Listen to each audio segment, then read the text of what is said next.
The 2017 Volkswagen e-Golf feels both new and familiar at once. It looks, feels, and acts like the standard Golf we've known and embraced for decades, but the details are different.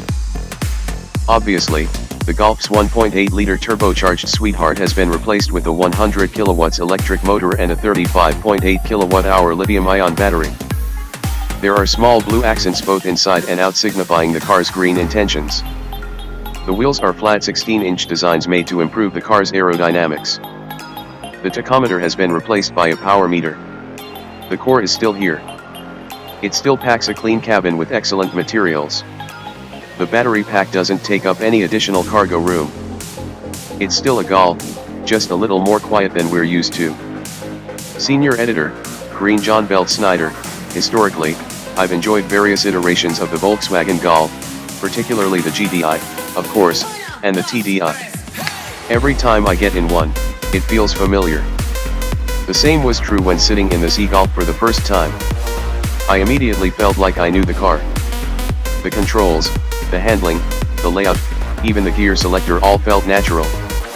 Driving the e-Golf, there's nothing much about it that screams this is an EV. Yeah, it's quiet, but you don't hear much whine from the electric motor to make it feel any different from a low-powered internal combustion Golf. Even the charge meter looks like a normal gas gauge. This car just feels like a Golf with a low center of gravity, which was great in carrying speed on the highway on and off ramps. One EV-specific feature in the e-Golf is the ability to choose levels of regenerative braking. That's done with the gear lever, the same way you would manually choose gears by pushing it left or right. There are only 3 settings from what I could tell, though. To me, it only made sense to have regen all the way on, which can also be done by pulling the lever back to B, or all the way off.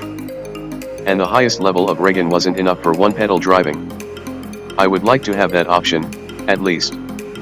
Associate Editor Joel Stocksdale, I really like this VW e-Golf. What? It drives like a Golf, and the Golf is good. It has the same sharp steering, lack of body roll and general eagerness in corners. It has a smooth, comfortable ride, even over Metro Detroit's pockmarked streets. It also feels pretty much as peppy as a gas-powered Golf, though I wouldn't mind the throttle tip-in being a bit more aggressive from a stop, and it does feel less potent as speeds increase. Actually, more power would be fun, too.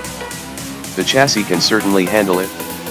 The e-Golf also has the option of cranking up the regenerative braking, and while it isn't as aggressive as in a Chevy Bolt EV, it's still quite strong and a welcome addition.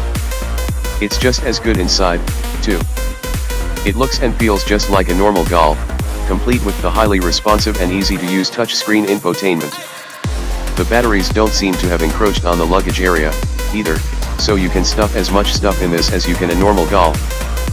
My only real problem with the car is that the EPA estimated 125-mile range on a single charge, although much improved, still doesn't compete with the Chevy Bolt, which I took on a long summer road trip, or the Tesla Model 3, and even comes in a bit below the new Nissan Leaf. And I feel that 200 miles is the mark for having a really practical, near replacement for a daily driver. Otherwise, I really like the e-Golf. If its range works for your commuting needs, I would say it's absolutely the one to get. Me, I might wait for a longer range model. And maybe one with more power. A fully electric version of Europe's Golf GTE plug-in? Yeah, that would be awesome.